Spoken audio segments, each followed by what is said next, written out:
The other type of factoring that you'll need to be able to recognize is when you have a cube. Now, to do this, we need to first be able to recognize cube numbers that are cubed. So 1 cubed is 1, 2 cubed is 8, 3 cubed is 27, 4 cubed is 64, 5 cubed is 125, 6 cubed is 216. Okay, so these numbers on the right, 1, 8, 27, 64, 125, 216, those are going to be ones that you need to recognize as something cubed. Okay.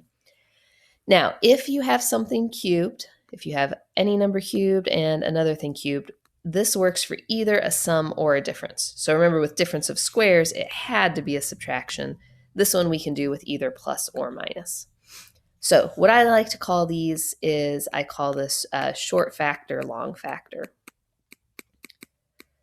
because it has a short factor and a long factor.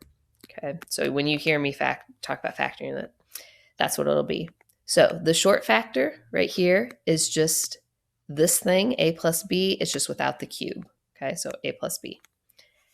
Then the long factor, it starts with the first term squared, it ends with the second term squared, and then the middle term is just the first term times the second term.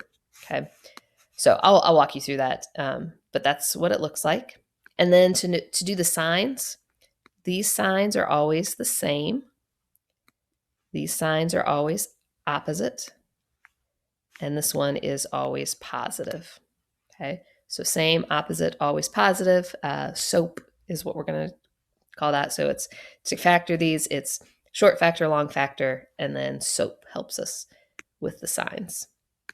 So let me show you what this looks like. Okay. So to do this problem, we're going to start here with number 7. We need to recognize that it's two things that are cubed. So clearly you can see this is n cubed, obviously.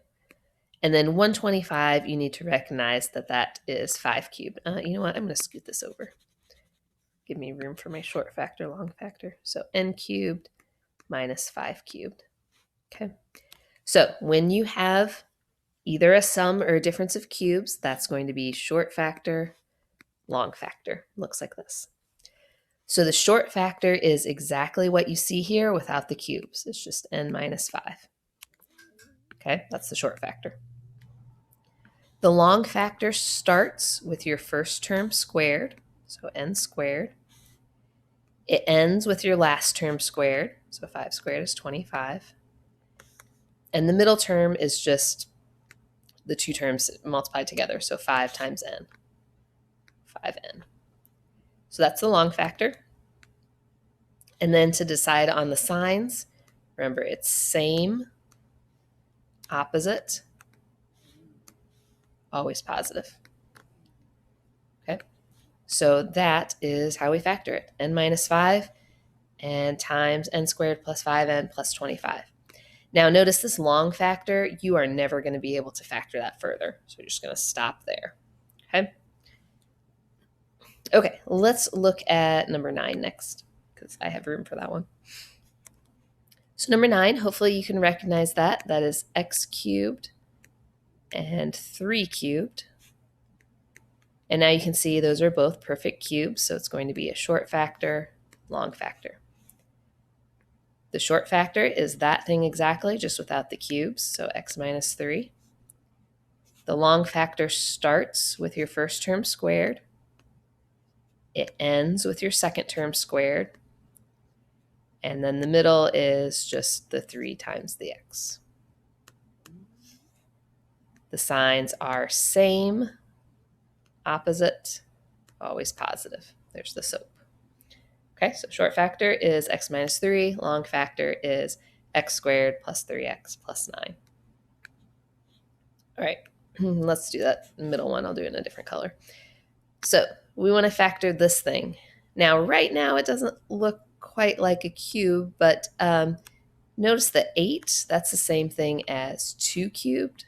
So this is 2x cubed plus 1 cubed. So this is actually a cube, and it will do short factor, long factor. So the short factor is just exactly that without the cubes, so 2x plus 1. The long factor starts with your first term squared, so 4x squared. It ends with the second term squared, and the middle term is just 2x times 1. The signs are same. So that was a plus. I'm sorry, I just made it messy and you can't read it. So these signs are the same. And then opposite, always positive. So this thing factors into 2x plus 1, 4x squared minus 2x plus 1. We'll check out some more of these in the next video.